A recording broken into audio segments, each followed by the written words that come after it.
அப்போஸ்தலர் நடபடிகள் 10ஆம் அதிகாரம் 38ஆம் வசனம்.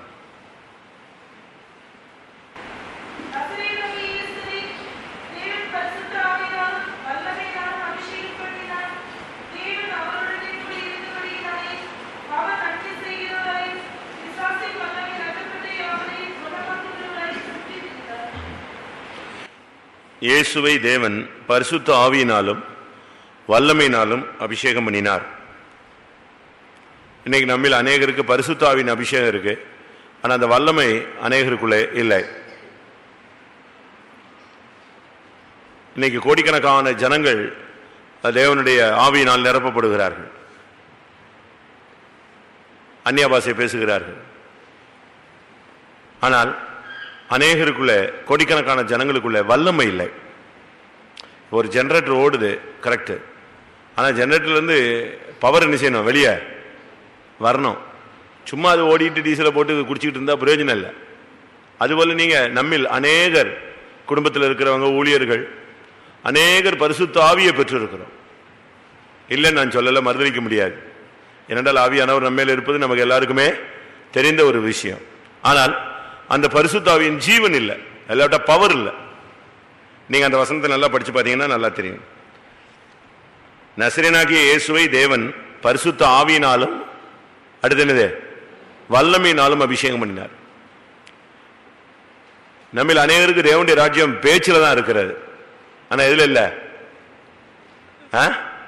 தேவனுடைய ராஜ்யம் பேச்சில் அல்ல, எதுல இருக்கு? பலத்தில் இருக்கு. நாம சும்மா ஏதோ ரெண்டு அந்நிய பாஷை பேசிட்ட உடனே பரலோகம் போயிடும்னு நினைச்சிடக்கூடாது. அந்த அந்நிய பாஷைக்கு ஏற்ற ஒரு வாழ்க்கை வாழணும். அதான் வல்லமை, செயல்படுத்தக்கூடிய சக்தி. அதனால்தான் அவரால் இந்த பாடுகளை சகித்து ஜீவனை கொடுக்க முடிந்தது. முதல் இரத்த சாட்சியாகிய ஸ்தேவான் எப்படி தன்னை ஒப்பு கொடுக்க முடிந்தது? அதுக்கு காரணமும் இந்த வல்லமையே. அப்போஸ்தலர் 6ஆம் அதிகாரத்தில் பார்க்கும் பொழுது 3ஆம் வசனத்தில் பரிசுத்த ஆவியும் ஞானமும் நிறைந்து நற்சாட்சி பெற்றவர்கள். 5ஆம் வசனத்தில் விசுவாசமும் பரிசுத்த ஆவியும் நிறைந்தவன். 8ஆம் வசனத்தில் ஸ்தேவான் விசுவாசத்தினாலும்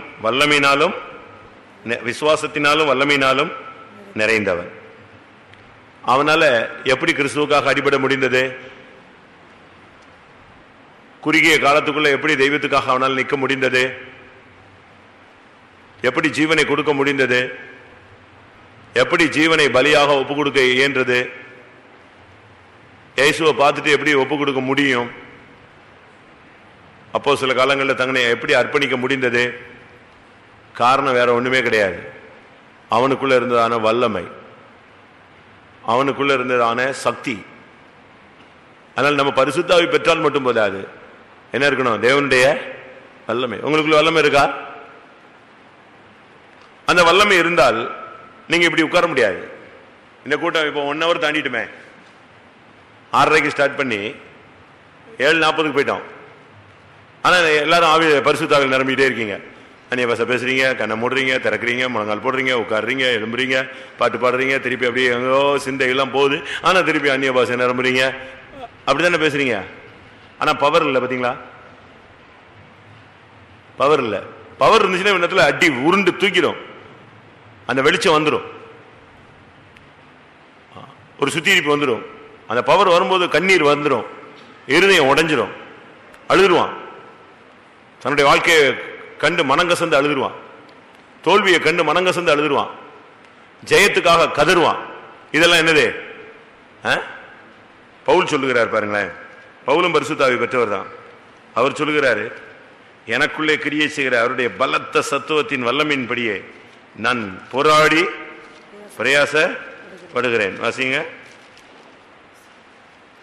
கொலோசியர் 1:29. அதற்காக நான் எனக்குள்ளே வல்லமையாய் கிரியை நடப்பிக்கிற அவருடைய பலத்தின்படி போராடி பிரயாசப்படுகிறேன். வல்லமையாய் கிரியை நடப்பிக்கிற அவருடைய பலம், அந்த வல்லமை வரணுங்க, அந்த பவர் வரணும். இன்னைக்கு எல்லாரும் பரிசுத்த ஆவியில் நிறைஞ்சிட்டு உட்கார்ந்துட்டு இருக்கிறோம், ஆனா பவர் இல்லையே. 1000 ஜெனரேட்டர் ஓடியும் கரண்ட் வெளியே வரலன்னா என்ன பிரயோஜனம்?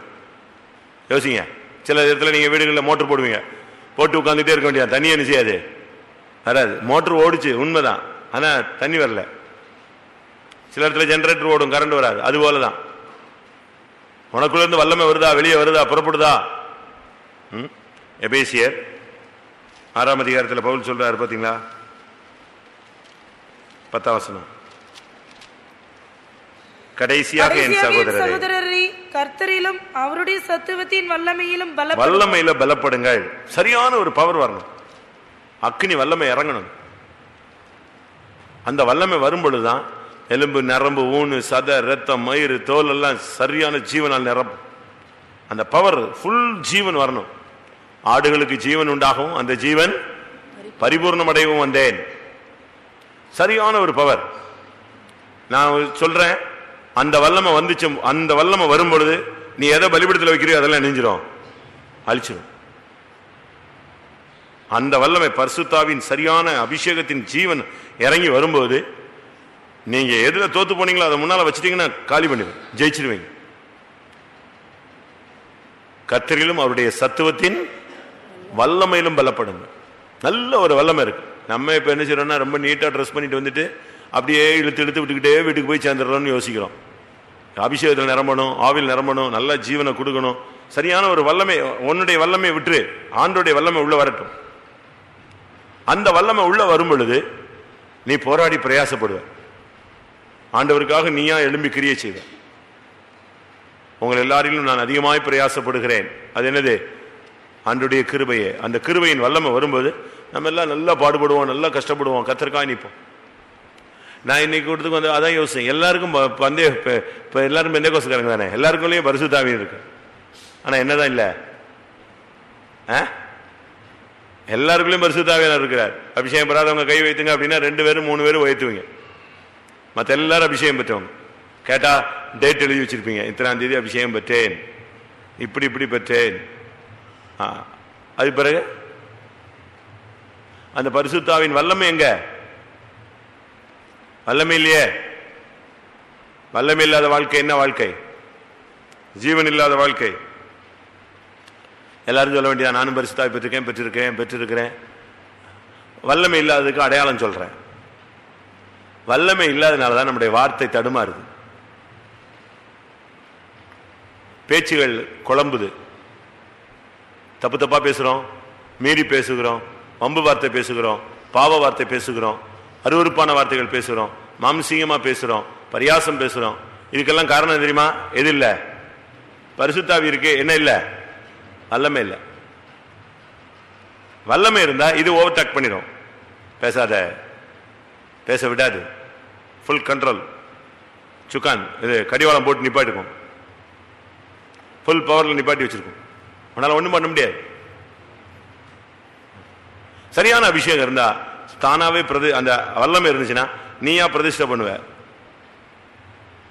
இன்னைக்கு பிரதிஷ்டை பண்ணி உடைக்கிறோம், பொருத்தனை பண்ணி உடைக்கிறோம். காரணம் என்னன்னா, பரிசுத்தாவி இருக்க வல்லமை இல்லை. சிம்சோன் ஜெயிச்சதுக்கு காரணம் வல்லமை தான்.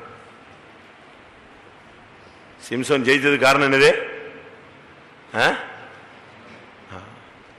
கர்த்தர் தன்னை விட்டு விலகினதை அவன் அறியாதிருந்தான். அப்படின்னு என்ன அர்த்தம்?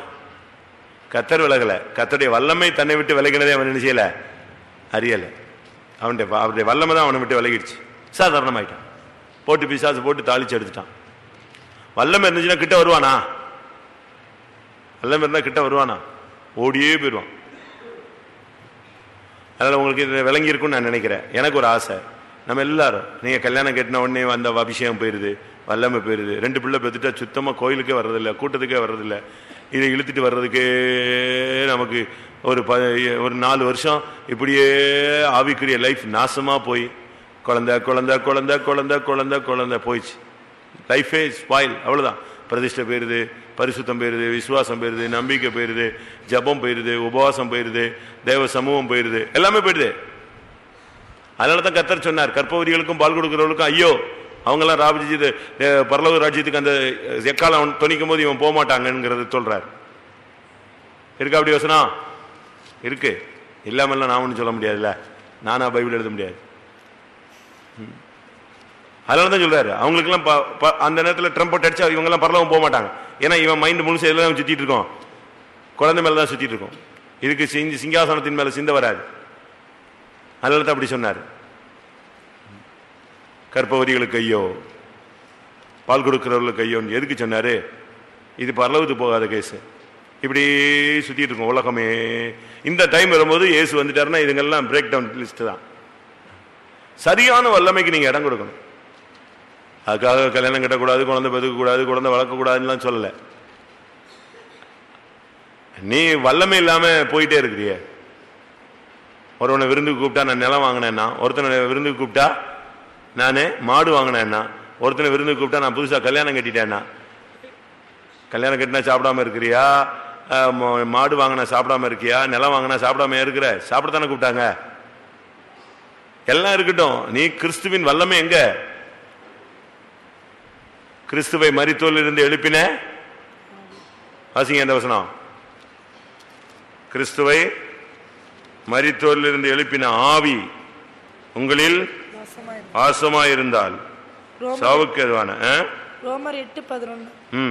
அன்றியும் இயேசுவை மரித்தோரிலிருந்து எழுப்பினவருடைய ஆவி உங்களில் வாசமாயிருந்தால் கிறிஸ்துவை மரித்தோரிலிருந்து எழுப்பினவர் உங்களில் வாசமாயிருக்கிற தம்முடைய. இந்த ஆவினா என்ன? இந்த ஆவினா என்ன? இது பரிசுத்தாவி இல்ல. இயேசு ஏற்கனவே பரிசுத்தாவில நீஞ்சிருந்தாரு, நிரப்பப்பட்டிருந்தார். புரியுதா? இயேசு ஞானசானம் பெற்று கரையேறும் பொழுது என்ன கிடைச்சிருந்துச்சு? பரிசுத்தாவியின் வல்லமை பெற்றிருந்தார். இப்ப மரிச்சிருக்கிறார். இப்ப அவர் எழுப்பினது இதே பரிசுத்தாவி அல்ல, என்னது? வல்லமை. எபிரேயர்ல வாசிச்சு பாருங்க. இந்த வல்லமையை பவுல் எப்படி எழுதுறாருன்னு பாருங்க. இது அழியாத ஜீவனுக்குரிய வல்லமை. அந்த வல்லமைக்கு பேரு அழியாத ஜீவனுக்குரிய வல்லமை. சாதாரண வல்லமை இல்ல. எபிரேயர் 7:17. நீங்க சும்மா சாதாரண பவர்னா சும்மா இந்த கையாட்டுறது, தலையாட்டுறது, கழுத்து ஆட்டுறது, இதுதான் பவர் நினைச்சிடக்கூடாது. இதெல்லாம் பவருடைய ஒரு அம்சங்கள். ஜெனரேட்டர் அசைஞ்சிட்டே தான் இருக்கும், கிடு கிடு கிடு கிடு கிடுன்னு. இதனால ஒன்றும் சாரியம் இல்ல. ஜீவன் உள்ள இருந்து வெளியே வரணும், அதுபோல உனக்குள்ள இருந்து செயல் வரணும். அதுதான் பவர். வாசிங்க. நீர் மெல்கிசேதேக்கின் முறைமையின்படி என்றென்றைக்கும் ஆசாரியராய் இருக்கிறீர் என்று சொல்லிய சாட்சிக்கு தக்க அழியாத ஜீவனுக்குரிய வல்லமையின்படி, சாட்சிக்கு தக்கதாக அழியாத ஜீவனுக்குரிய வல்லமை. அந்த வல்லமைக்கு பேர் என்னது? அழியாத ஜீவனுக்குரிய வல்லமை. சரியான ஒரு பவர் வரணுங்க. அந்த வல்லமை வரும்பொழுது உன்னால உட்கார முடியாது, என்னால உட்கார முடியாது. உன்னால கட்டுப்படுத்த முடியாது, என்னாலையும் கட்டுப்படுத்த முடியாது. அது ஒரு சூப்பர் நேச்சுரல் பவர், இயற்கைக்கு அப்பாற்பட்ட சக்தின்னு சொல்லுவான். அந்த பவர் வரும் பொழுது உன் சிந்தை மாறிடும், நினைவு மாறிடும், தோற்றங்கள் மாறிடும். அந்த பவர் வந்து இறங்கிடுச்சுன்னா போதும், அதோட சுத்தமா உன் மைண்ட்ல ஃப்ரெஷ்ஷா மாறிடும். அவ்வளவுதான். அந்த வல்லமை உன் கையில வரட்டும், உன் கை அவ்வளவுதான் கிளியர் ஆயிடும். அந்த வல்லமை உன் கண்ணில் வந்து இறங்கட்டும், உன் கண் புனிதமா மாறிடும். அந்த வல்லமை உன் உதட்டுல வந்து இறங்கட்டும், உன் வேர்ட்ஸ் எல்லாம் அதோட பரிசுத்தமா மாறிடும். அந்த வல்லமை உன் இருதயத்துல வந்து தங்கட்டும், உன் இருதயத்தில இருந்து புறப்படுறதெல்லாம் தீட்டா புறப்படாது, எண்ணங்கள் எல்லாம் எப்படி இருக்கும்? தெய்வீகமா மாறிடும். உள்ள வரணும், அந்த பவர் வரணும். இது சும்மா இந்த அப்படியே வருது, அப்படி கொஞ்ச நேரம் நம்ம எல்லாமே ஆர்டிபிஷியலா தான் என்ன செய்யறோம்? ஆர்டிபிஷியல், அதாவது செயற்கைத்தனமா இந்த பிராக்டிஸ்லயே இருக்கிறதுனால அது பழைய இதே ஓடிட்டே இருக்கு. நீ உட்கார்ந்து பார், முழங்கால முடக்கி பார், அழியாத ஜீவனுக்குரிய வல்லமையை கேட்டுப்பார். நசரேயனாகிய இயேசுவை தேவன் பரிசுத்த ஆவியினாலும் வல்லமையினாலும் அபிஷேகம் பண்ணினார். அதனுடைய பிரதிபலிப்பு என்ன தெரியுமா? நன்மை செய்கிறவராய் சுற்றி திரிந்தார். பிசாசின் பிடியில் அகப்பட்ட அநேக ஜனங்களை விடுதலையாக்கினார். அது காரணம் இந்த வல்லமை தான். ஒரு இடத்துல அந்த பெண் வந்து சொல்றா, ஏசு சொல்றார், என்னை யாரையோ தொட்டுட்டாங்கன்னு சொல்றார். அப்ப அவன் பேரு சொல்றான், எவ்வளவு பேர் இடிச்சுக்கிட்டு வராங்க, இதுல யார் தொட்டதுன்னு. அப்ப அவர் சொல்றார், என்னிலிருந்து வல்லமை புறப்பட்டதை நான் என்ன செய்கிறேன்? உணர்கிறேன். வாசிங்க. அவற்றிலிருந்து அந்த பவர் புறப்பட்டதை அவருக்கு தெரிஞ்சுது. உனக்குள்ள அந்த வல்லமை இருந்துச்சுன்னா அந்த வல்லமை போறதும் தெரியும், வர்றதும் தெரியும். எங்க இருக்கு? 12 வருடமாக பெரும்பாடுள்ள ஸ்திரீ. மார்க் 5 அவர் 5:32 33.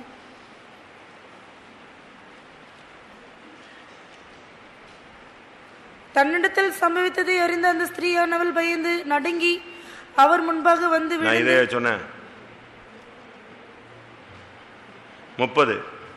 உடனே இயேசு தம்மிலிருந்து வல்லமை புறப்பட்டதை தமக்குள் அறிந்தார். தனக்குள்ள இருந்து வல்லமை புறப்பட்டதா அறிந்தாராம். நான் ஒரு விசுவாச வீட்டில் ஊழியத்தில் இருந்தேன், சின்ன பிரதரா.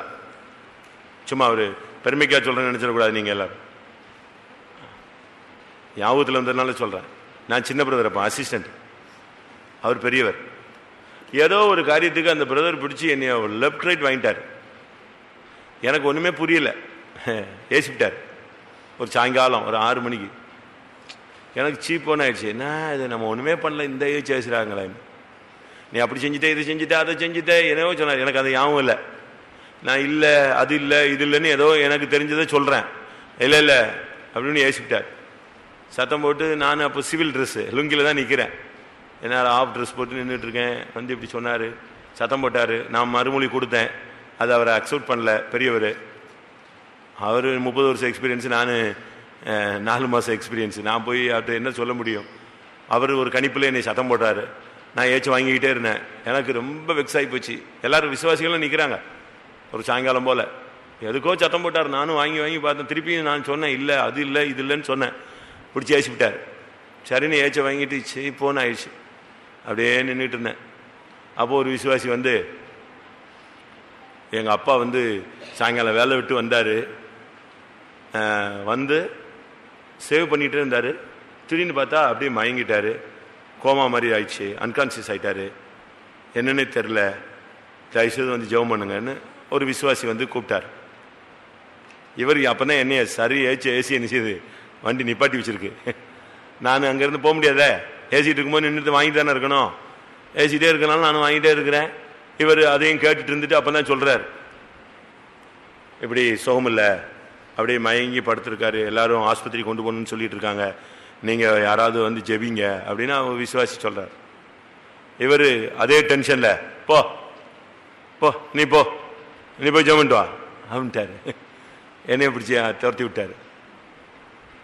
நான் அப்படியே சரி என்ன பண்ணுறது. அவர் அந்த விசுவாசி, வாங்க வாங்க சின்ன பிரதர் வாங்கன்னு சொல்லி அவர் என்னை 2 வீலரில் அப்படியே லுங்கிலேயே கூட்டு போயிட்டார். நான் ஃபுல்லும் போடல. எனக்கு ரோடெல்லாம் இவர் ஏசுனது வருதா, அந்த ஆள் சோமுலாம் போனது வருதா, மண்டையெல்லாம் குழம்பி போச்சு. ஏசி விட்டாரு. இவ்வளோ பேர் மத்தியில் சத்தம் போட்டார். என்ன பண்ணுறது? திருப்பி அது அப்படியே ட்ரிப் ஆகி போச்சு. நான் போன உடனே என்ன செஞ்சிடணும், சுகமாயிடணும். அப்போ நான் செஞ்சது தப்பு இல்லைங்கிறது எல்லாருக்கும் என்ன செய்யும், விளங்கும்ல. நான் செஞ்சது தப்பு இல்லை, ஏதோ சரியாக புரிஞ்சிக்காம நம்மளை திட்டுறாங்க அப்படின்னு தெரிஞ்சுக்கும்.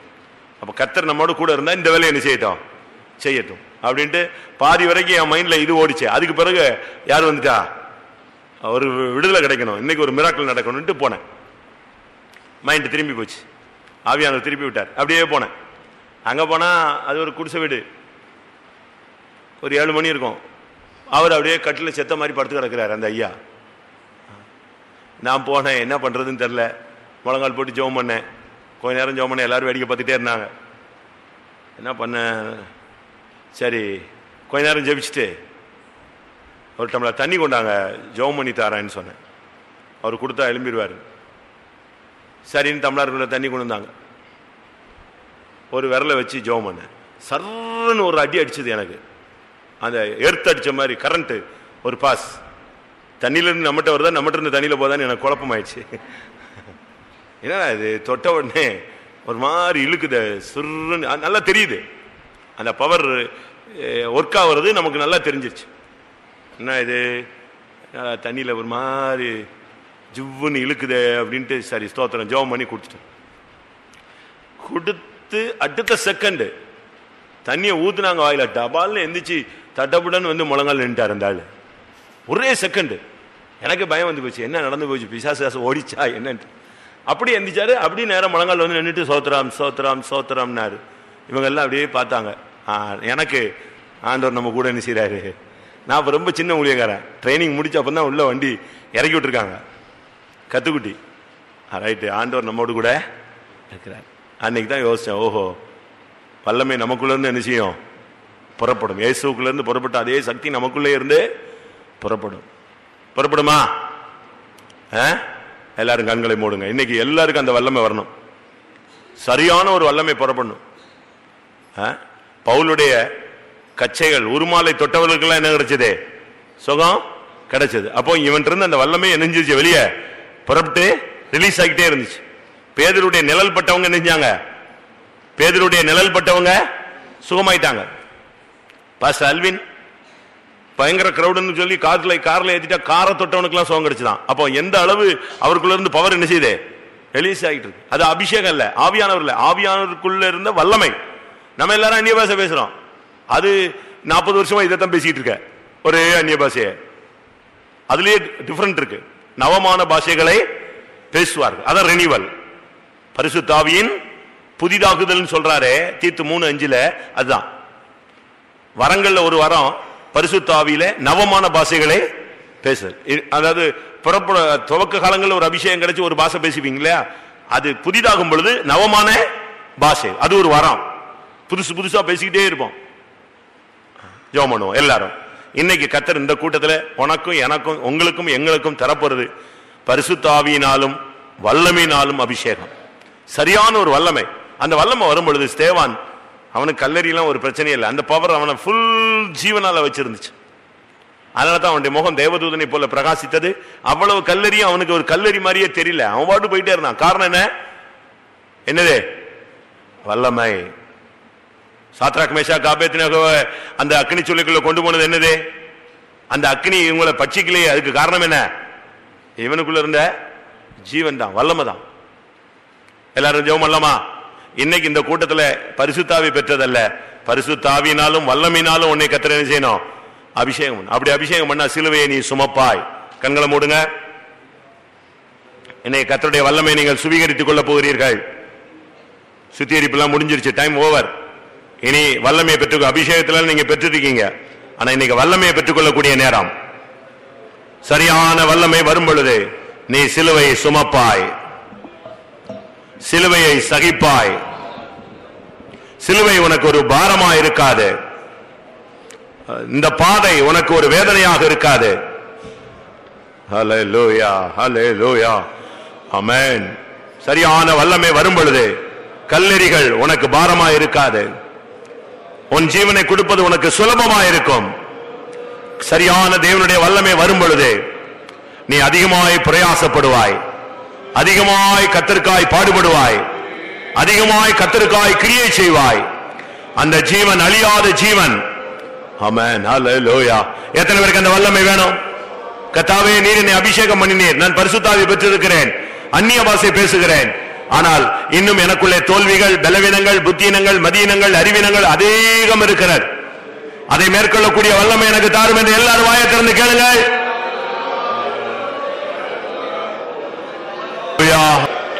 கொஞ்ச நேரம் எல்லாத்தையும் மறந்துடுங்க, கொஞ்ச நேரம், கொஞ்சம் நமக்கு ரொம்ப ஷார்ட் டைம், இன்னும் ஒரு 10 நிமிஷமோ 15 நிமிஷம் தான்.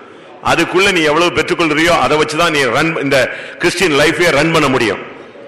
இந்த நிமிஷத்துல இருந்து நீ அடுத்த ஸ்டெப்புக்கு நீ போகணும்னு சொன்னா இன்னைக்கு பெறுகிற வல்லமையை வச்சுதான் நீ முன்னேறி போக முடியும். ஆமா, அது கிருபையா தேவன் இந்த நேரத்தில் உனக்கு தரப்போகிறார். ஆமா, இதை நீ பெற்றுக்கொள்ள வேண்டிய நேரம் இதுதான்.